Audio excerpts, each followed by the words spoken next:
சஷ்டி விரதத்தின் 7வது நாள் கடைபிடிக்க வேண்டியவை. திருக்கல்யாண நாள் வழிமுறைகள்.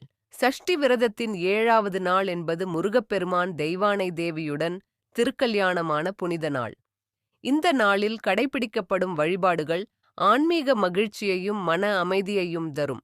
1. காலை வழிபாடு. நன்னீர் குளித்து சுத்தமான வெள்ளை அல்லது மஞ்சள் உடை அணியவும். வீட்டிலோ அல்லது கோவிலிலோ முருகன் தெய்வானை இணைந்த உருவத்தில் வழிபடலாம். ஓம் சரவண பவா, ஓம் முருகாய நமஃப் என்ற மந்திரங்களை 108 முறை உச்சரிக்க வேண்டும். திருக்கல்யாண தீபம். முருகன் தெய்வானை மனதில் நினைத்து திருமண தீபம் ஏற்றவும். 2 விளக்குகள் தெய்வீக இணைப்பை குறிக்கும். தீபம் ஏற்றும்போது மனத்தில் இன்றைய நாள் என் உள்ளத்தில் பக்தியும் அறிவும் ஒன்றிணையட்டும் என்று பிரார்த்திக்கவும்.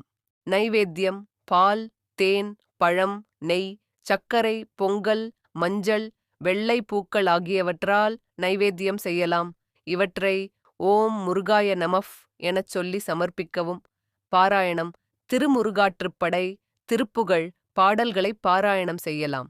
முருகனின் திருமணக் காட்சி மனதில் நினைத்து வழிபடலாம். சாமி தரிசனம். முருகன் கோவிலுக்கு சென்று தெய்வானை வழிபடலாம். முருகன் திருமண சேவை, திருக்கல்யாண தீபம், மலர் அர்ச்சனை செய்வது மிகுந்த புண்ணியம் தரும். நோன்பு முறித்தல். நாள் முழுவதும் தியானத்தில் எளிய சைவ உணவில் இருக்கவும். இரவு வேளையில் தீபாராதனைக்கு பின் விரதம் முடிக்கலாம். ஆன்மீக நினைவு. சூரசம்ஹாரத்தில் அகங்காரம் அழிந்த பின் 7ஆம் நாள் நம்முள் அமைதி, ஆனந்தம், ஞானம் பிறக்கும் நாள்.